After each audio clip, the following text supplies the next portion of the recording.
It's growing on me. Play it. No. Where's the button, Hedreich? I can't hear you. All right, that's what we need to be doing. Okay, I didn't hear anything. Oh, really? You're just like grooving away. So Hedreich and I need to get better bumper music. So she's got something that I thought sounded like water in the bathroom or rainforest. I'm not sure. So you obviously have no taste. Your love for spreadsheets has damaged your ears or something. Are you kidding me? The fact is, I don't listen to music. So I know. I'm probably the only person on the planet. I have ADHD. I've come to grips with this. And so I always have like a conversation going on in my head, right? So like I am thinking about what I'm going to do when I win the lottery that I don't play. Or so I'm thinking, and I enjoy being lost in my thoughts, I guess. I don't listen to music. Okay. All righty. Well, unfortunately, you didn't get to hear that. Maybe you'll get to hear it in 2 weeks because next week, we hate to tell you that next week we are both flying. And so we will not be starting off your week with unmuted. But we do have a whole playlist at unmutED.com, and we'll be posting some shorts. I have so many shorts from this is episode 7. So from the last 6 episodes, I have a ton of shorts.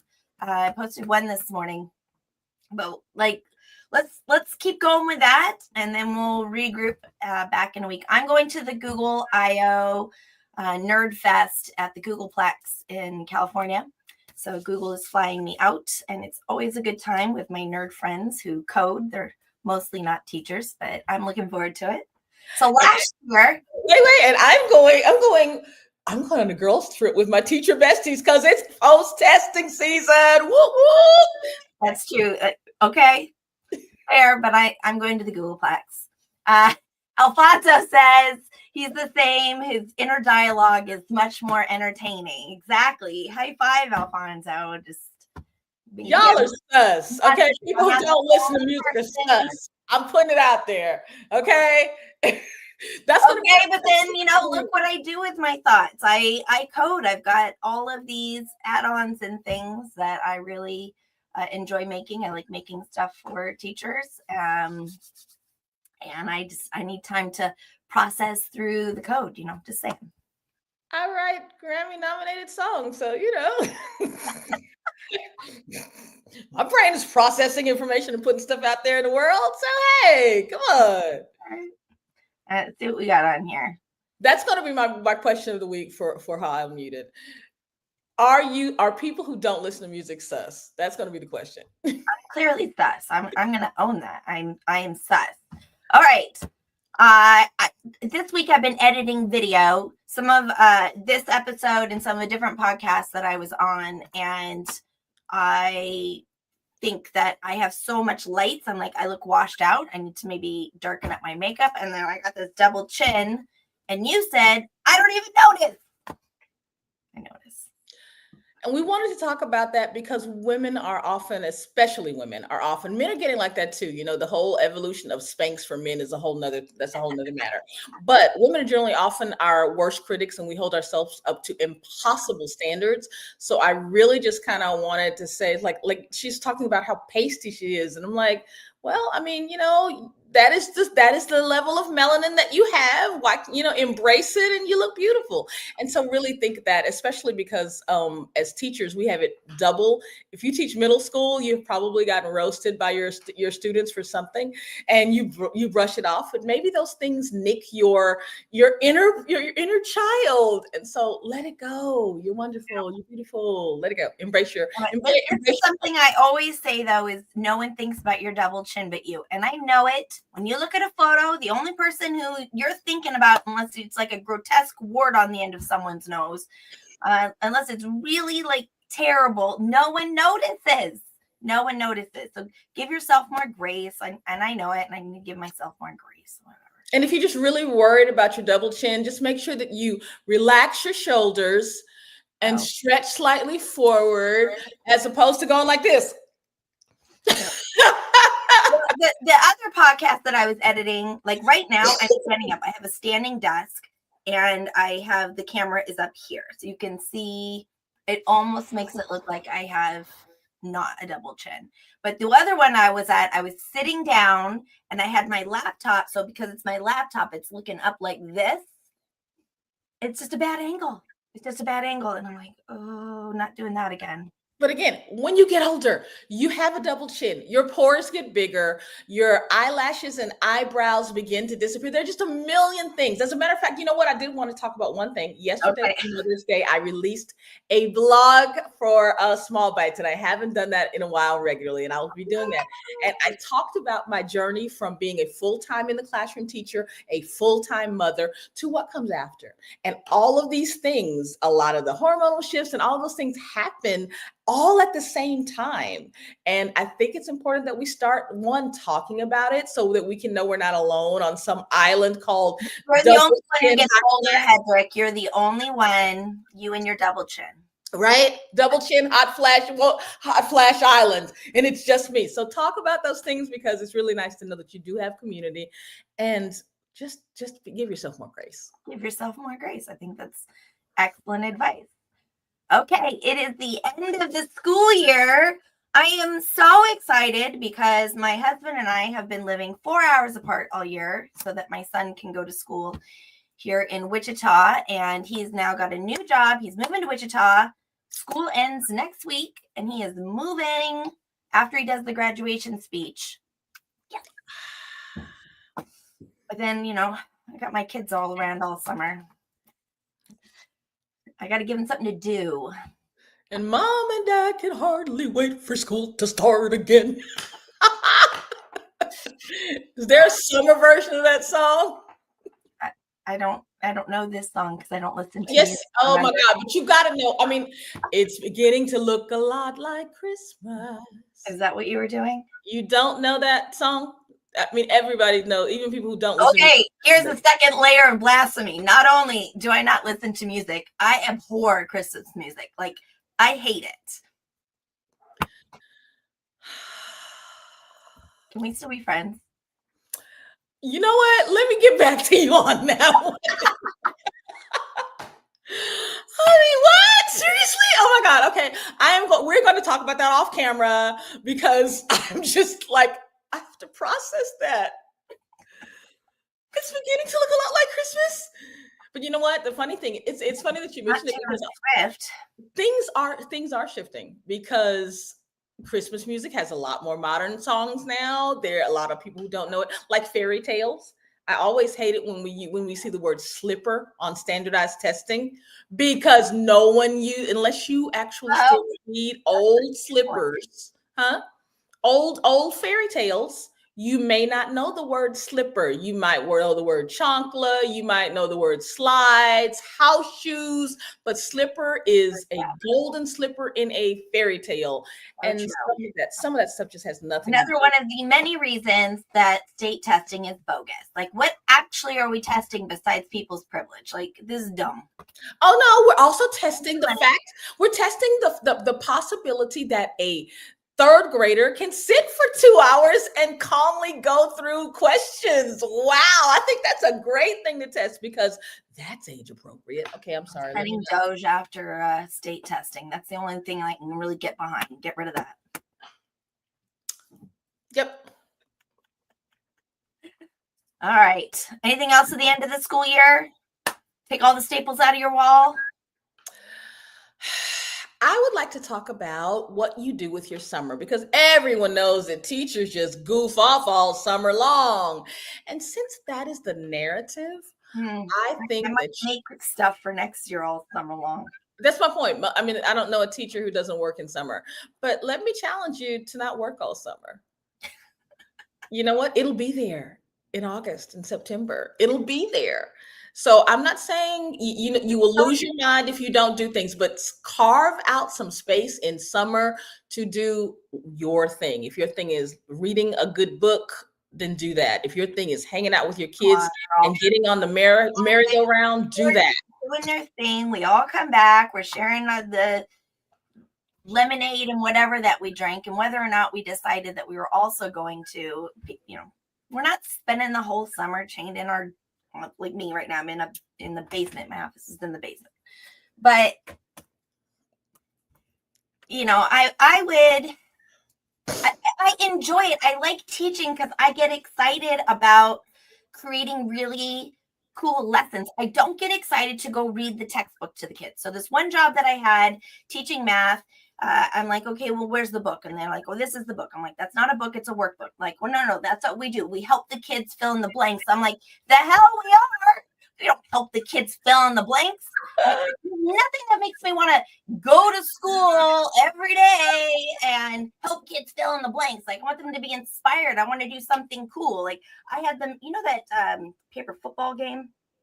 Yeah, of course. Right. So I had them fold paper footballs, and I put tape on the floor out into, because I was teaching geometry. So to show like the angle, you get more room as the angle gets same angle, but farther out. And we were moved all the desks and flicking paper footballs.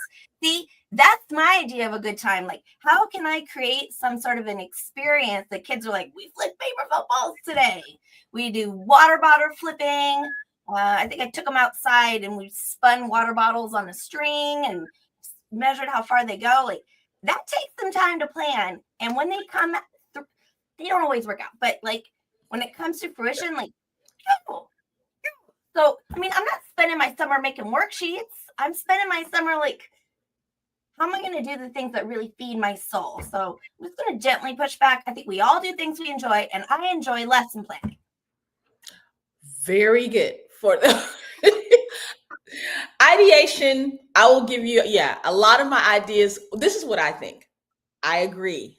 There's a part in my soul that is just a teacher. And so I will come up with the best idea out of absolutely nowhere. But what I think is that a lot of times we don't give ourselves space to ideate because there's rejuvenation and rest. And so by really getting away from it and then reapproaching, you end up having a better, you actually have more creative energy. Yes. Thank you. All right. Next slide. Wait, I'm not very good at doing these. Why does it always go to me? Because I'm controlling it. Okay. So, Hedreich. We talked about that last week. That's from last week. No, it's not. I made it this week. Really? Yeah. Will AI replace teachers? Is this a chatbot? Will AI replace teachers? It's not the chatbot thing. Oh. Although I know we said we weren't going to talk about it, but now we're going to talk about it because you brought it up. I am pro teaching kids AI. I am anti unleashing these third-party companies that have AI chatbots that have no accountability or history of security. I know, like, let's do an IRB study, research, Harvard, whatever, going in and seeing what some long-term effects are before we just throw ChatGPT chatbots at kids. And so maybe that's an unpopular opinion. I'm all unpopular today with my anti-Christmas music and being forward-thinking but cautious.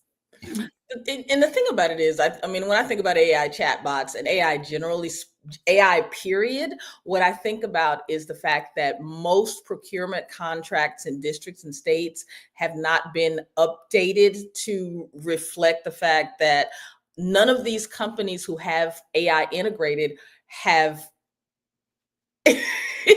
they have their contracts with those people, but your safety, your data is now being shared with third parties. So what is your contract saying about third party security? And so procurement people and all of you wonderful IT people in districts and states, please go to the drawing board together and see how we can make sure that we keep our kids safe. Yep. While we're talking about all of the shiny. I mean, We Great, teach them a lot great of opportunity. We're not saying in the middle of. We teach them about nuclear fusion. We don't have them actually make it. Yep. Yep.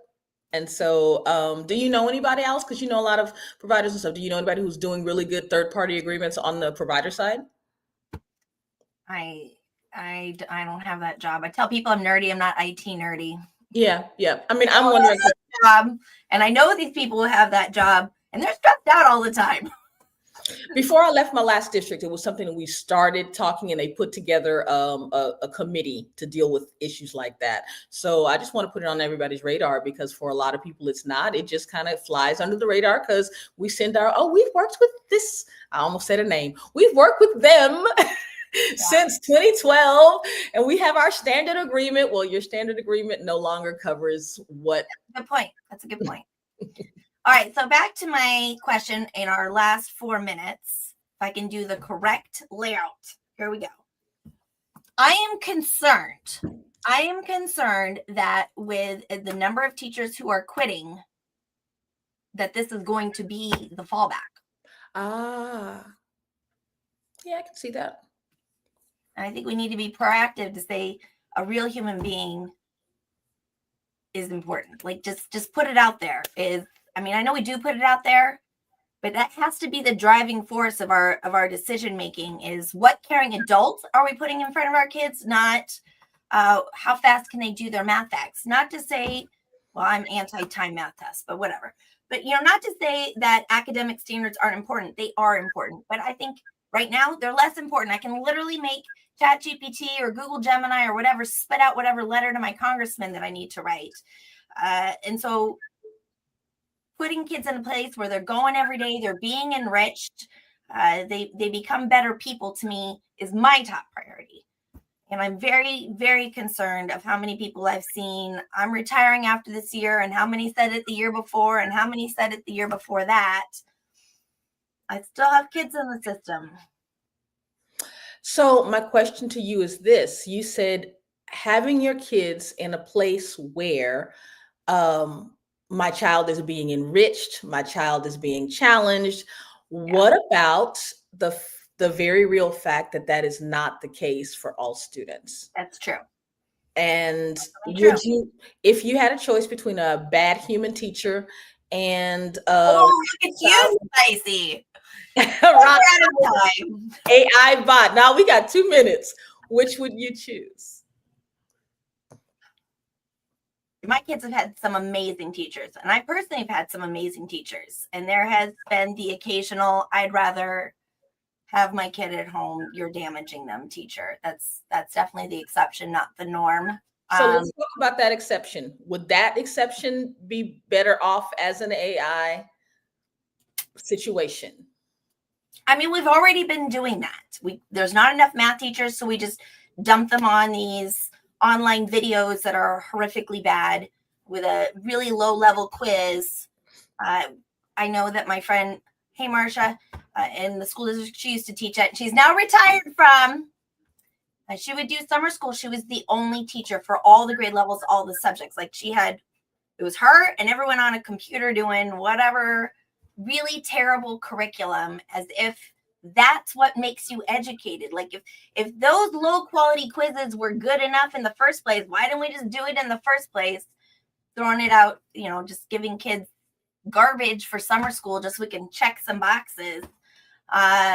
I think we should cancel. I've been saying this for years, pre-AI, cancel summer school if the best you got is not having a teacher. Like what is, when we say you pass a class, what EOK level, at what creativity level, what have you accomplished besides spitting out what you can get in a Google search?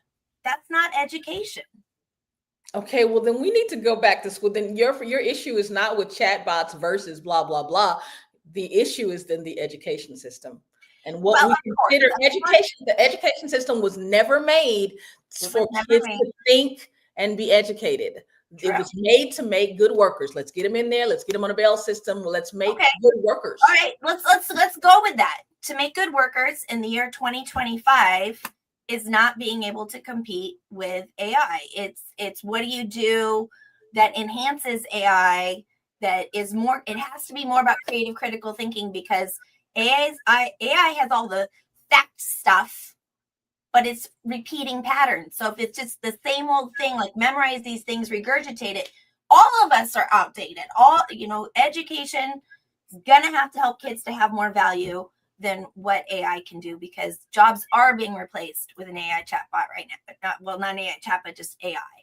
So let's start with that. We're at time, but in 2 weeks, don't forget, go and visit our shorts. Go and visit AliceTequila.com. It's got all of our shorts and stuff on YouTube. But in the meantime, we will think about use our hashtag #HowUnmutED to have questions, or if you want to comment about whether or not a chatbot is better than a bad teacher.